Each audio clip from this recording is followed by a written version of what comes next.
Today, I'm joined by North Carolina poker pro Tyler Phillips, who just won over $200,000 at the Wynn in Las Vegas. He's a two-time WSOP circuit ring winner and has over $1.65 million in career earnings. It's a pleasure to have you today, Tyler. Thanks for being here, man. Thanks, Pat. Yeah, I'm excited to be able to have this conversation and talk a little bit about, what I'm doing and how my summer went and maybe give some random poker advice along the way.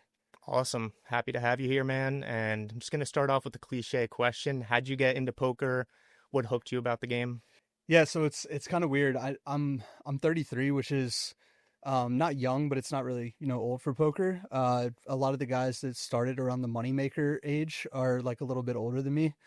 But basically it's the moneymaker story. Like he won the main event. I was watching ESPN and my brother and we both kind of got into it. We got a poker chip set from my parents for Christmas, and I found online poker. Was playing party poker at like 12 years old. I don't know if I should really get into that, but I just got these $50 free bankrolls basically over and over again, made new accounts, and that's how I was able to start playing. It's kind of weird back then. I guess the way the affiliate model worked for those online websites, you just give away money to people for new accounts just to have people try it out and sign up. So that's what I would do. And I never really cared about, making money. Obviously, I was just a kid. It was just more like running up the money and learning how to play. So I got into it really early like that, playing online poker. And it kind of progressed into something more serious when I was probably like 15, 16. My brother started playing professionally and he got backed by some guys who were really good at the higher stakes. And so he got some coaching from them and he was studying really hard, kind of passing things down on to me when, and I was like watching him play, and I started playing bigger buy-in tournaments. I actually got backed by one of the guys who was backing him when I was 16. And I final tabled one of the biggest online tournaments at the time on Full Tilt. It was the Sunday 750K guaranteed when I was 16 for Damn. like 20, I think it was like 26,000. If you just Google Tyler, I fold to checks, like it's an X on the end, Tyler, I fold to checks Phillips. There's an article that actually has like my name somehow that did a recap of like the final table for that tournament. And it's funny because if anybody knew who my brother was and knew who I was, they would have known I was underage, but still somehow like my name popped up on there and that.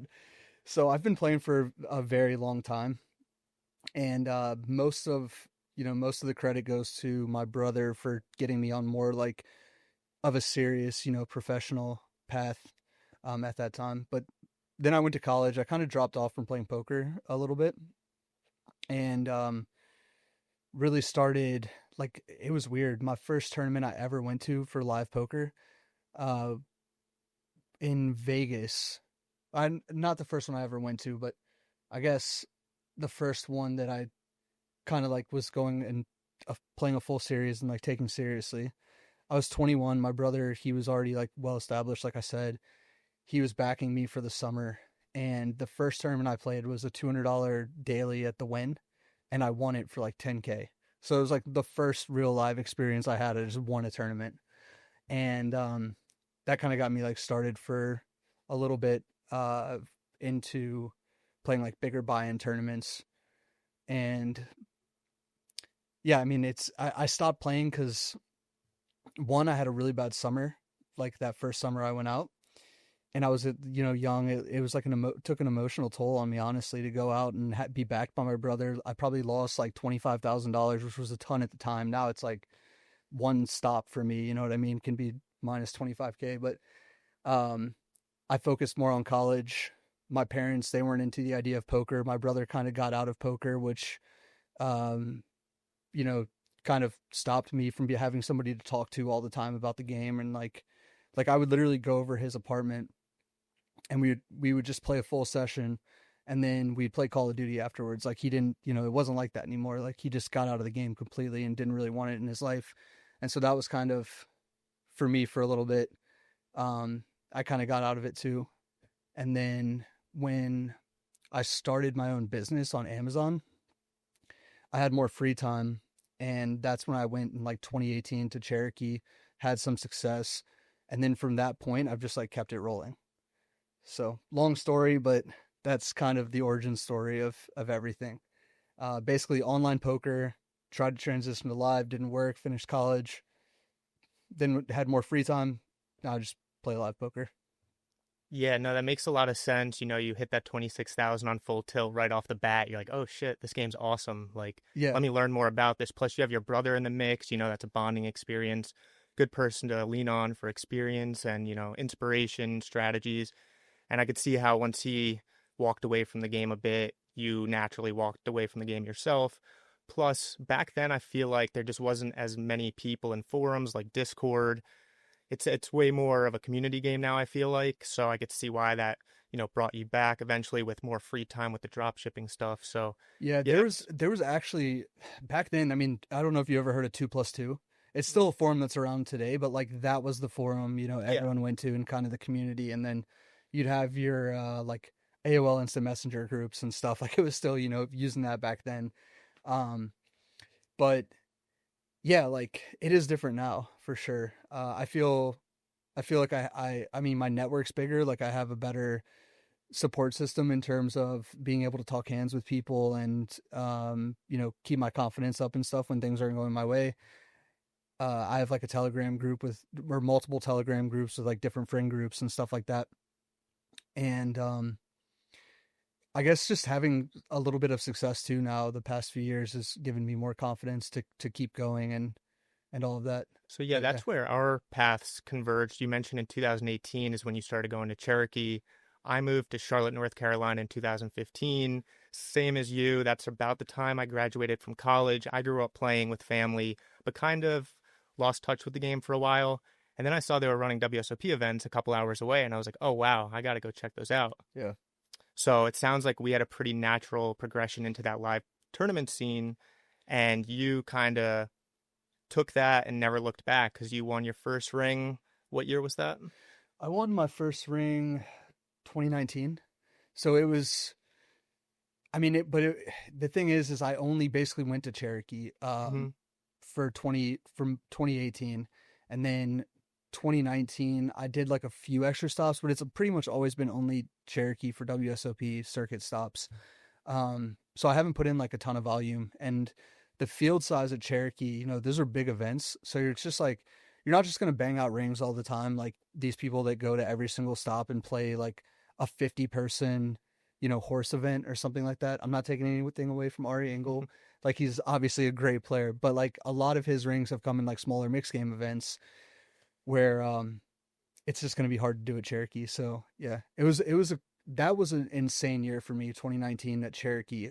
Uh, all three circuit stops, I final tabled the opening $400 event. So like it was like a 2,500 person field, a 2,700 person field, and like a 3,000 person field.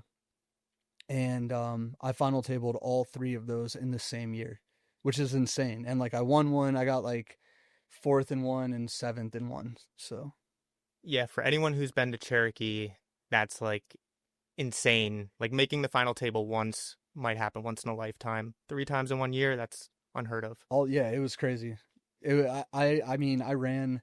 You have to run super good, obviously. You have to play well, but you have to run super good. And the one that I won, I actually didn't get all in, not once the entire tournament until I was heads up. Like I just literally, my tournament life was never at risk. And then it was at risk. I started with like a 2-1 chip deficit, and I was all in once with aces. And that was like the only time the entire tournament I was, and that's just like running pure. Like, yes, like I didn't have to win, flips for my tournament life or whatever, but like to not even get in those situations is insane. And then the other two, I remember final two tables of both of them. I won like ace deuce versus ace king, and I won like ace seven, I think, versus like ace jack or something like that. Like, and one of them, the set, like the seven just like came on the river. Final two tables, I was like, oh, I just run so good. So it was cool. I mean, to get to those spots, obviously you have to play well, but then you have to get really lucky too. That's tournament Yeah, poker. no, absolutely. So at this point, you're one of the more well-known players on the Southeast region circuit as far as the WSOP goes. What would you say makes the WSOP at Cherokee so special? I would say like you touched on like a community aspect earlier. I would say there's like a community at Cherokee every stop. It feel you know what I mean? Like you're Hmm. seeing the same people, and yes, there's some new faces like every once in a while, but it's like the same core group of regs that are just always there and grinding like that specific circuit stop. So and it's where I've had the most success in my like that place like launched my poker career to everything else that I've been able to do. So for me, it's special in that way. I mentioned in 2018, like that was like the first stop that I kind of like went to, and I final tabled I think 3 tournaments or 2 tournaments and got 14th in the main event. So like just there, that was like the launch pad for for everything from 2018 onward. So that's yeah, for me that's why it's special, and it's only a few hours away. Like I consider it my home casino. Yeah, absolutely. And speaking of launch pads in Cherokee, we actually have a giveaway going on right now. Check out the link in the description below. Sign up for Clubs Poker completely free, eligible in certain states. We are giving away a $2,200 package to Cherokee. That is a seat to the $1,700 main event, as well as $500 in spending money. So if you've been looking to check out Cherokee or you just don't quite have the bankroll to fire the main event, this is a great opportunity. So yeah, check out the link in the description below. And yeah, as far as Cherokee goes, it's just a completely different player type than what you're normally used to. So Yeah. you see all types of people from way too tight to playing way too loose. Yeah. What are some adjustments you have for someone that might win this package and get a seat to the main event? It's so hard, because people ask like live advice, all the time, or like Hmm. it's so hard to give general advice because things are so um I guess there's so many different variables and things are just like fluid when you sit down at a table how you're going to play. For me, like literally I get to a table and then I decide kind of after a few hands, all right, this is where I can attack. If, this person opens, I know that I can 3-bet them wider because they're just playing way too loose, and then maybe folding a little too much or maybe calling out of position too much, folding flop. So like things change for me so much. It's really, really tough. I would say in general, play a little bit if you haven't really played these types of players before that are I guess crazy one way or the other, whether they're crazy tight or crazy loose, whatever. Just play like a normal tight aggressive poker style. And it's going to work. Like you don't have to try to like do too much if that makes sense. Once you start to try to do too much, that's when you kind of throw yourself off your game and you get in your own head a little bit. Just play tight aggressive.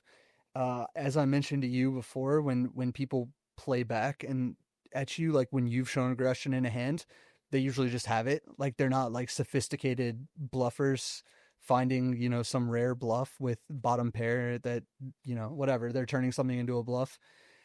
So, in my opinion, you always want to, and it feels more comfortable. You always want to be like the aggressor in the hand, in a lot of spots. And if you start being played back at, it's time to probably just, all right, say, hey, there's a better spot coming. I'll just, pass this one up. But that's in a soft tournament. Like I would say that's kind of Hmm. my mentality. Um, that being said, if someone hears this and then tries to play back at me and I see that at the table, like obviously I'm going to change my game. So it's just, like I said, a lot of variables. I'm fluid when I sit down. I change how I play all the time. I limp sometimes, in spots where I never usually limp. Like I'm always raising. I'll cold call in spots where I'm always raising another spot, like at another table. So it's just different. Yeah, sounds like you need to be adaptable, be willing to adjust drastically depending on the player, Yeah, and just pay close attention because maybe they are finding sophisticated bluffs and you just have to pay attention to those showdowns. So, yeah. If they find them and they're not like a really good reg, it's just usually by pure dumb luck, like accident. yeah. So it's not like you're gonna be owned like every hand. Hmm. So if they find one good bluff versus you, like good for them, I guess. Yeah, probably still Um, worth overfolding those spots. yeah. So as far as live advice goes, another, classic cliche question is any live tell advice, anything you pick up from the average Cherokee regular? It's kind of weird because if you play a lot of live poker, you can start to kind of like just feel someone's aura in a hand, like what their vibe is, if that makes sense.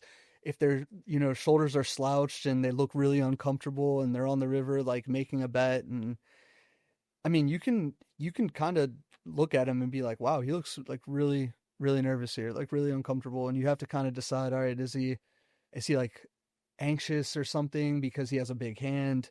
Or is this like a genuine, like, he doesn't want me to call, like he's scared that I'm going to call. He looks really uncomfortable because I look like I want to call, like type of thing. Um, so when you sit down at the table, even if you don't know what you're looking for, just like try to look for things, and eventually you'll pick up on things. Like, don't try to use them as like a pure reason to do something at first, but and I think I heard this in a Phil Ivey interview once, and it makes so much sense. Even if you're gonna call the river, and like for sure you're gonna call, like still just take a little bit of time, look at your opponent, and just see what he looks like. So that way, in case he is bluffing or whatever, you kind of have that in your mind for the next time you want to make a decision. All right, so when I called and this guy showed me this hand, Mhm. this is what he looked like. Human nature is obviously in everybody. So like, if someone's not trained to or hasn't played a lot of live poker to do something a certain way, then people are just going to give off tells, and it's going to be the same tell over and over again. So I'm not like a big tell guy, but I've played enough to where if I see something, I usually like kind of throw that in as a variable to what I want to do.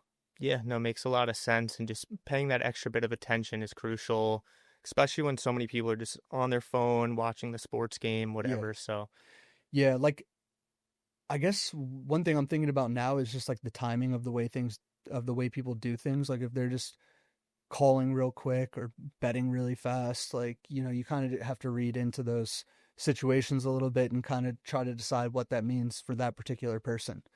Um, so yeah, those are things I look forward to. awesome. Yeah. Well, thank you for sharing that. And now to transition to something a bit more recent, modern day.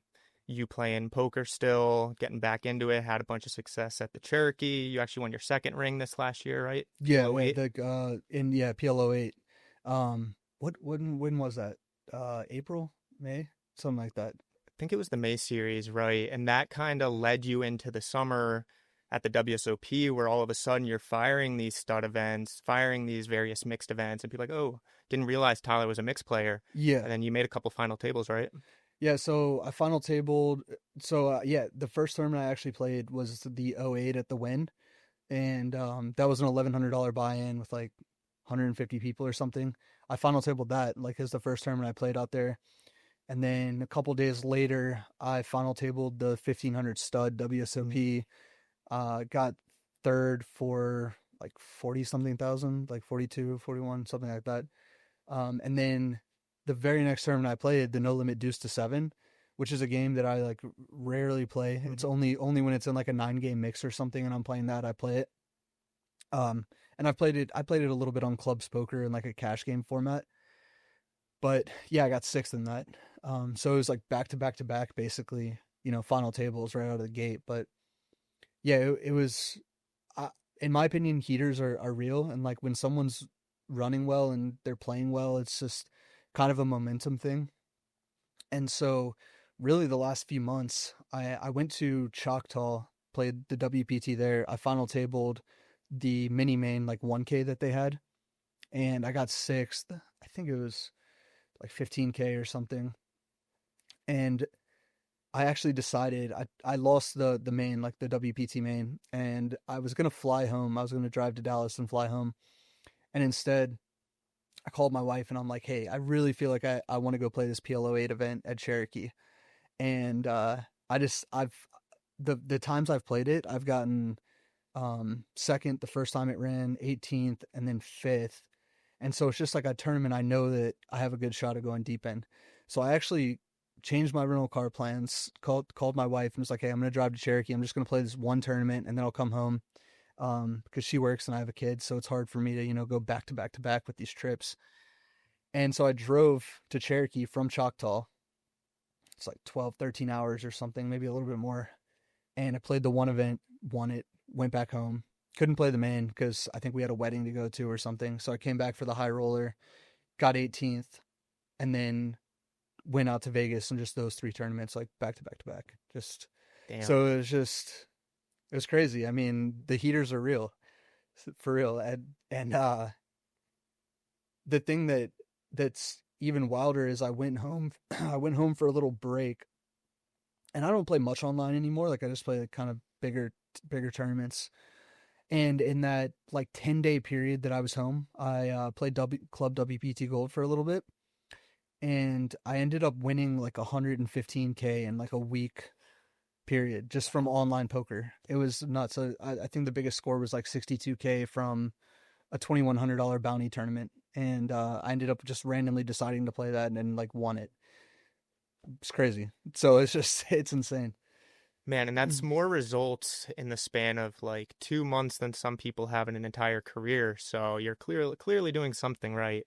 Yeah, And those reps you're getting in those mixed games aren't easy to come by, and that's what's attracted me to clubs poker. I'm someone who grew up on Stud, Omaha, PLO8, various games. We didn't play a ton of No Limit, but now those games aren't quite as popular. It's hard to find games running, so yeah. I definitely want to check those out with the hopes of playing more 1500s in Vegas in the future. That's like the biggest reason that I've kind of been attracted to clubs poker. And for those of you guys that don't know about clubs poker, it's a sweeps coin site just like Club WPT Gold. They launched like right around the same time actually last summer. And the only difference is they have like 20 something different game formats. And so that was one of the things that attracted me most was just I wanted to get more into mix. I wanted to get more reps, and they're really the only site out there right now that has all the games, and mostly lower stakes for like the the variants that you don't find very often running like No Mhm. Limit Juice to Seven or Stud and Raz and like things like that. But still, it's good practice. Yeah, and while you're So getting your feet wet, you don't really want to play high stakes in those games. yeah, yeah, for sure. And that's kind of funny you say that because ironically enough, last year, if we just want to talk a little bit about like how I got into mixed games, I guess last year at the WSOP, I decided that I just kind of wanted to like take a break from No Limit, and um, I already mostly just was like more into PLO8 at the time, which I don't really consider like a crazy mixed game that like Stud or Raz or like Hmm. it's not like too different from PLO. It's just there's a high low version to it. But anyway, so like I wanted to play more mixed games and like get into that, take a little break from No Limit. So I decided to play the 1508 game, and uh, the way that I like learned how to play the games was I got the mixed game mastery from what's his name, Dylan Lindy, Mm. and I listened to it like 10 times before I registered the tournament. And actually, it's funny because during the tournament, I was like listening to the audiobook. So I was like learning the games and playing at the same time. And I ended up getting like 60 something in that tournament out of like a decent amount of people. And I then decided I was going to play the 10K8 game because I was like, oh, well, I did well in this 1500, so I'm just going to go play this 10K8 game. And I sold some action to it. And it's just funny, like with the network I've built up and, how I've done in the past for people and like how much you, I put a lot of effort into like building trust and, in my relationships with people who invest in me Hmm. and all that. Cause I think that's like, it's very, I don't know how to say it. It's like, people putting money into you. It feels like they believe in you. So like I've always treated those relationships so like with a lot of respect. So like I just messaged a group of people I knew that had invested before, and I posted on Facebook, and I was like, "Hey guys, I'm gonna play the 10K8 game. Like, probably not profitable in this. I'm not gonna sell at any markup, but I want to play it." So I had enough people buy where I had like 40% of myself or something in it, and I ended up going deep in it and like cashing. Uh, Final three tables, I think. I made day three, which was so cool. It's such a cool experience. And from there, that really got me passionate about like learning more about mixed games and kind of diving deeper into the actual like math and studying and, you know, the tools that are out there. There's not like I know there are solvers and stuff out there that are kind of like private, whatever, for certain games. Um, but like I've kind of done my own work and like Excel sheets and stuff, and trying to figure out how different equities work when certain cards come up, and stud and whatever. So it's been interesting, like to get more into it and learn more about the games and like how bad I played back then, and still kind of just was able to figure out as I played and kind of navigate. But I'm sure the experience alone was awesome. I'm sure you ran into some super pros at those tables in the 10K. God, my day 3 starting table was Mike Watson, Connor Drennan, Kerry Katz, what's the guy's name? Chris Brewer, and like one other super pro. I forgot who it was, but that was like my day 3 starting table, and like the whole time, uh, it's weird because it wasn't that way this year with the 10K game. Like it wasn't like all just super pros all around me. I mean, yeah, there's like a lot of like good mixed game guys that you don't really Hmm. like. People who play mixed games know them, but it's not like Phil Hellmuth or Daniel Negreanu or whatever. I had like Gus Hansen on my during day 2. I had Gus Hansen on my right, Phil Hellmuth on my left, Steven Chidwick across from me, Robert Mizraki at my table, and then like one other guy. I don't know who he is, but like they all knew him, and then we're like talking to him, and like that was my table the first time I had played some of these games at like a high level. So it was kind of crazy, but it was such a good experience. And like I said, that experience alone made me want to keep like playing. Yeah, and it gives you confidence when you're battling with the best. And then when you go to a place like Cherokee to play PLO8, you have to feel even more confident. Yeah, yeah. PLO8, yeah, is like it's one of those games where people just don't get enough reps in, and if you play it a lot, you got to get a lot of hands in to really get a good feel for how the game works. And then combined with that, like studying and just understanding equities in certain spots. Um, yeah, PLO8's, and it's very like if you play PLO8 versus bad players, it's very, very hard to lose. Like because there's two sides to the pot. So a lot of times you're just going to be free rolling the person.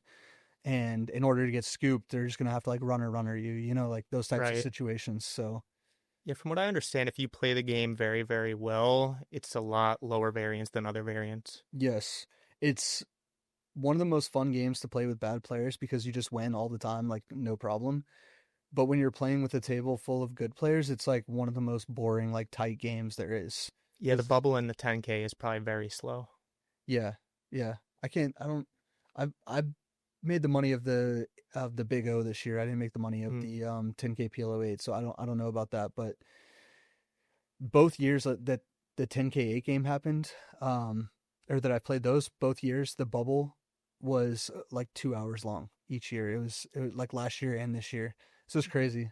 People Yeah. want to make the money in those 10Ks, that's for sure. No, absolutely. And I was there for the bubble of the biggest 10K, the main event, which we had the pleasure of seeing you on the stream. How Yeah, was that experience? it was good. It was interesting, because I feel like one, I didn't have like a lot of spots to be able to really do anything in, and the spots that I did have where I actually won the pot, like because the two hands they showed, I like lost chips basically, right? And like uh the spots where I did win chips are just not shown, so it's whatever. Like, but it was a fun experience. I got roasted. If you go look at like GTO Labs, they did a breakdown of two of the hands from day one. I like they broke down like 3 or 4 hands total, and two of them just happened to be me. Like one of them I didn't 3-bet jacks, which is like whatever. I mean, I really don't think you have to 3-bet these. Obviously, jacks are a good hand, but like you don't have to 3-bet a hand like jacks or tens in certain spots, in my opinion, versus bad players, and kind of play more small ball, pot control, whatever. And if they flop, say the flop comes 10 high and they have ace 10, they're not calling a 3-bet pre, but then you get a ton of chips from them post flop. That's kind of like my theory on those situations early on in tournaments. Um, so I got roasted for not 3-betting jacks in one spot, and the other one was like a bluff that I made where um, the hand was under the gun one opened. This woman flats to his direct left. I'm in the big blind. with like queen six suited. I defend, and it comes like jack 7-5, checks through, turns a 5, and I just decide that I'm just gonna like now try to win the pot by bluffing, obviously, in a three-way pot. And their whole thing was like everyone over bluffs this spot. Like the GTO Labs guys, they're like everyone over bluffs this spot. Like you don't just get to rep a 5 like all the time here, even though like you're the one that has the most 5s. Like that's kind of like a low level of thinking, or whatever. I thought for the main event, people wouldn't try to make hero calls as much on day one, if that makes sense. So I thought I could get away with it more. And I figured, if I hit a queen, like at least that's an out. And so I decided to bet half pot. I get a fold from the original raiser, the woman calls, and the river's like a 3. So like 6-4 gets there if I was bluffing with it. And yeah, I bet like 90% pot or something. And she tanks and tanks forever. And looking back on it, I was giving off like a lot of tells. And she was like staring me down. And she's a good player. I think she's married to She's Felipe Ramos's wife. Yeah, Yeah, I saw the hand and I was Yeah. shocked she called. She called you with ace high. Yeah, right? she called me with ace king high, which I mean it's a good call if I'm only repping a 5, right? I don't know. Maybe I could have some other stuff, but I think it's a good call. I just didn't give her credit for probably making a call like that. Also don't think she should be flatting ace king there probably be 3-betting it, but it's not horrible. So yeah, like those two hands are the ones that, got shown for me. So then it looked like I was just like a bad poker player, which whatever. So that's why I was like the next day I had to go win the Wynn tournament. I was like, I got to prove to everybody. Kind of had a chip on my shoulder about the way that the stream looked. Well, they also misrepresented your career earnings. Yeah, like one of my brother was watching the stream and he's like messaging me, which like put me on tilt. He's like, "Yeah, dude, they said that you have like 7,000 in earnings or something," and that one of the guys was like, "Huh, must be a cash game pro or something." Like, it's like I don't know. So the whole thing like tilted me because you only get that could be a once in a lifetime experience being on the actual like WSOP streamed table. So to be up there and then like get zero credit for anything I've accomplished in poker felt kind of tilting. It's not as bad now, but like immediately it was like, oh, why didn't they just like at least say I was a professional poker player and have my earnings up there, if they're gonna say anything. Right. But you have a profile on WSOP. I don't know how they screwed that one up. it was just it's that app, man. That app like it puts in Charles Phillips. So they see Charles Phillips come in on their end and they just look up Charles Phillips on like Google or whatever and and my profile's not connected to my app correctly, so it doesn't have any of my past earnings. No, I talked to Kev Math about that. He said that'll be updated for everyone after the summer. So going into next summer, it should have all results. I mean, I probably cared a little bit too much about it, to be honest, and I should have, like the Twitter post I made. I don't know if you saw that. No. But basically it was like just calling out the announcers for being like it. I don't know what my exact wording. I have to look at it, but it was basically like being lazy and not even looking up the people that they're announcing on if they're gonna say anything, So yeah. Now I feel bad about it. Kind of. I'm like, who cares? It's whatever. Well, speaking of that chip on your shoulder, you went over to the Wynn the next day, and then what happened? Yeah, so the Wynn tournament, it was interesting because if you played, there were like very few options to be able to play a tournament if you played certain day of the main, and then like day 2 was going to be on another day. But like the way this Wynn tournament worked out, you could play day 1 on your off day, and then day 2, which it's only a 2-day tournament. Day 2 was going to be on the other off day of like after day 2 AB or ABC, whatever it is. I don't know which flights combined, but yeah, it was that day after you could basically finish that tournament and keep playing the main if you bagged day 3. So that was the tournament that I could play. So I went over there. I bagged that after the day 1 of the main event, and then I busted the main like within 15 minutes of the next day. So I was kind of like tilted, but at least I had something to look forward to with the Wynn tournament. And I knew it was going to be like one of my last tournaments of summer. So going into day 2, I felt like really, really focused and, I wanted to win. and I won my first flip of the day. I had tens. It was versus ace king. I just like won the flip, and everything just kind of went, perfect for me. There was a couple times where where you feel like things are starting to spiral down, but then like I rebounded really quick in those spots instead of it lasting too long. So it was a good tournament. Yeah, that's awesome. And that was a mystery bounty? Yeah, it was a mystery bounty, and 100Ks were the top bounty, and then the minimum bounties were like $500. Did you So pull any decent bounties? I pulled a 10K, a 5K, a 2500, a bunch of 1Ks and 500s.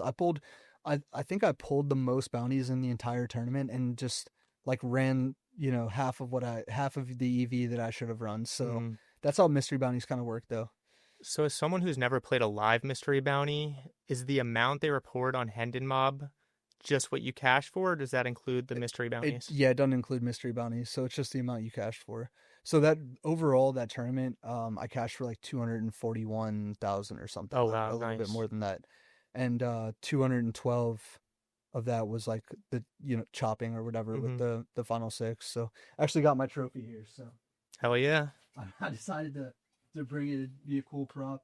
Honestly, these trophies are like one of the coolest trophies that I think you can win in poker. Oh, yeah. Um, and because it was a main event, it's like bigger than you know they have like the 1 day turbos. Yeah, yeah, yeah. So They're like mini, right? yeah, they're like mini ones, and so yeah, there it is right there. And Oh, that's got some weight to it. I know that's what I'm saying. So right now, I have that on my mantle above my fireplace at my house, and I'm not going to keep it there forever. But what I told my wife when That's awesome. I told my wife I actually had it like when I was still in Vegas for a few days, and I didn't um I didn't want to like lug it around with me, so I shipped it back home. Smart. So I got home actually before this got back, and when it came, I just like opened it and put it up above the fireplace on the mantle. I'm like, yeah, we're keeping this here just for a few weeks, and I'm proud of it. It's my biggest score if you include the mystery bounties, um, which is cool. Yeah, it's because that's why I was wondering because it says your biggest score is technically in the Cherokee main, right? Yeah, yeah, that was like 220 something, I guess. Yeah. So if you look on Hendon, technically that's still my biggest score, but like in my eyes, I mean this is my biggest score. And also the thing with this one is I had 100% of myself when I got second in the Cherokee main. I only had 50% of myself. So I mean it's a huge difference in the money that I'm able to bring home with this versus that. But yeah, I still sell action sometimes, just not really to the smaller buy-ins. Right. Yeah, I'll see your post. It'll be like 14 minutes ago, and I'll be like, oh, sweet, let me try to get a piece. And then it'll be sold out. Yeah, it's so nice. Like I said, I really like appreciate everyone who invests in me, and I try to show them that. So I think that's one of the biggest mistakes people make when they're trying to get into live poker. One, they just like don't sell action. Two, when they do, they don't treat it like the person investing is like a customer almost. So for me, I'm all about like customer service, and that comes from like my Amazon and eBay business that I had. Like the customer is always right. So when someone invests in me, I've created group chat, and sorry, I'm going all into this randomly, but like I wanted to talk about this when we came on here because Hmm. I think it's like good advice for anybody who is playing live poker. I create a group chat and I put everyone in it. I send a picture of the receipt. I send a picture of my chips, like just so everyone knows that I'm playing and not just, even though they trust me, I just want to keep that process like the same. Send a picture of that and the chips. Um, because people in the past have like registered things and then gone and unregistered once they send the receipt to the backers, and that's just a way to steal money from people. And I don't want anyone to ever feel uncomfortable thinking that there's anything off. So I do that. And then I send hand histories throughout the tournament. Every break, I send an update on my chip stack, what my table's like. And I just really want people to feel like, they're there with me playing this tournament. Because if they're buying $500 worth of a tournament, yes, it's probably a profitable investment, depending on, the tournament and like the markup and all that, but it's also there's entertainment value for them. to be able to have that sweat and like really, feel like they're there. So that's one thing that I really emphasize to people. And one of the things that I was annoyed at this summer, I bought like a lot of action of a lot of different people, and people don't really, give the same courtesy Mhm. back. And I don't like set anyone up when I'm buying action, like expectation wise, on like this is what I want from you. So I kind of just see how people, do it. As long as they send me the receipts, like whatever. And I just like don't want to invest in those people ever again. Really, if even if I think they're profitable, it's like at least send me, the receipt, the chips, and maybe like an update every break or two on like your chip stack. That doesn't take any time at all. Or just like start a group chat with everybody and do it all at once, so you don't have to text a bunch of different people. Um, and so that's kind of how I built up like a network of investors. And you mentioned on Facebook, whenever I post, it's like gone right away. Mhm. People like understand that if they send me money and I'm going to play the event. If I cash it, you're going to get paid out super quick, unless it's something where I have to do a bank wire or something. But like the 10K Big O, I cashed that for like 22K or something or whatever. And I'd sold 50% of it. As soon as I busted, I literally take out my phone and I message everyone in the group. I'm like, hey guys, I busted the tournament. Here's what I cashed for. I start sending the PayPals and the Venmos out like right there. I just start messaging people. I'm literally on my way to the payout line. Everybody's paid out by the time that I get paid out. And I think that creates a good experience for them to buy the next tournament.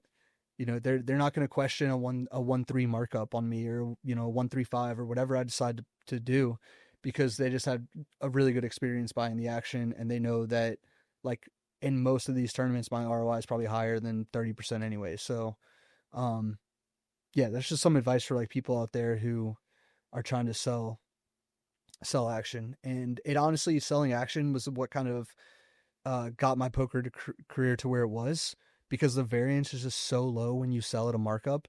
The investors are essentially taking on like the variance for you, if that makes sense. Mhm. um so as long as you're getting a decent markup, and you're deserving of that markup, you shouldn't feel bad about it. uh if you really do believe your ROI is over a certain percentage, that's still going to like leave profit for investors, and you're treating those investors, with respect and giving them the courtesy of updates, then I think that's one of the best things that you can do to grow your live poker career. Yeah, no, I appreciate that you do that. And taking action from someone definitely is an experience. And it sucks when you take, action of someone and they don't make any posts, they don't give you the receipt, chip Yeah, count, anything, and then you just get the bad beat and you're like, oh man, like that money went like that. I didn't yeah, even get to like sweat it at all. It's like way, even if the person busts, it's way better getting like all the updates. Like, oh, I just got cooler. Now I got half my stack, and then oh, I just spun it up. Now I got like three yeah. times average. It's And exciting. Like yeah, you get like a little bit of, you're like looking forward to a message or something, rather than just sitting there like, oh, I know if he messages me, like it's probably he's out of the tournament, or mhm. something. Um, yeah, like that's why they call it a sweat. You get to like sweat it a little bit and be along for the ride, essentially. So yeah, that's been something I think that I really have done well in my career, and that's what allowed me to basically play variance free for a while. So yeah. Awesome. Yeah, learned a lot. Some really great advice. Any final tips for, someone going to Cherokee in a couple weeks? Just a reminder, you could win a package to the Cherokee main event, and you got to sign up for Clubs Poker, which is completely free, no requirements there, eligible in certain states, and then you also got to fill out the Google Doc, put your username, and then you're good to go. Hopefully you win. We'll be drawing that on August 6th. But if you do happen to win that package, you got any final tips for those people? I mean, just have fun. Like I said earlier when we were talking about it, you sit down at your table, get a feel for how everyone's playing, play your game. Don't get in your head on things. Just because someone has raised 3 times in a row doesn't mean they're just like bullying everybody at the table. They probably had good hands, like stuff like that. Just play your game, have fun. At the end of the day, almost everybody is gonna go home not winning money. Only a few percent of the people are going to be happy by making the final table. So you just got to have fun, and maybe this time's your time. Yeah, awesome. Well, I appreciate it, man. Yeah. Thank you. Thanks, Pat.